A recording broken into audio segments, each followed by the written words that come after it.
Despite of the fact that first version of Magic Mouse was released back in 2009, that means that it's almost 15 years old. In my opinion, we still have lots of things to discuss. Before I will tell you how relevant the first and second versions of Magic Mouse are in 2024, I want to tell you a little about the upgrade.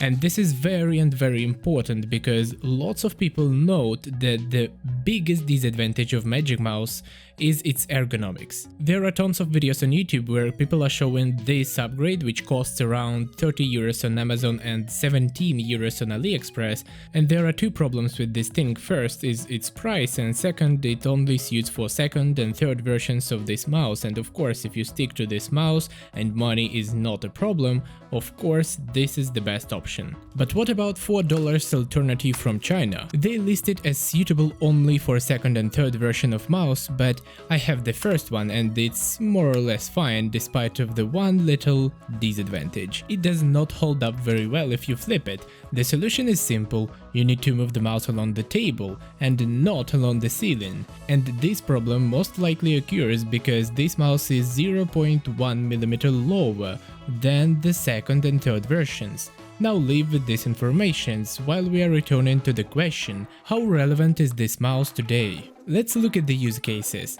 iPad, Windows PC and MacBook. Since MacBooks have wonderful trackpads, there is no sense in Magic Mouse in my personal opinion.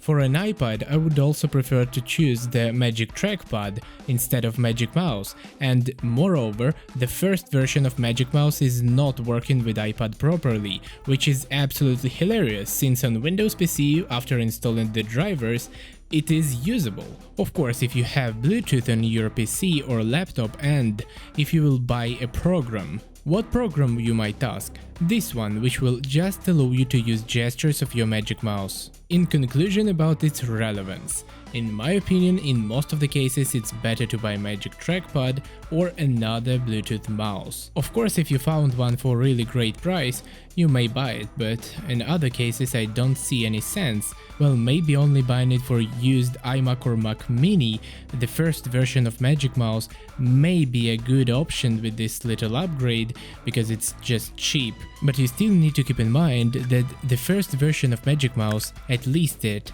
has a very bad sensor. There were times when Apple were making new and bold products. This mouse was a revolution killed by Apple's not ability to adapt fast. Why didn't they still change its ergonomics? Seems like they're just laughing on us since they cannot not know about this problem, which still remains unfixed. Additionally, it was buried by trackpads. In my opinion, it's very sad since it was and still is a truly unique and revolutionary piece of tech which now became a piece of trash. Consider liking this video, subscribing on this channel and leave a comment what do you think about Magic Mouse today and what do you think about this €4 upgrade. Thank you for watching, goodbye.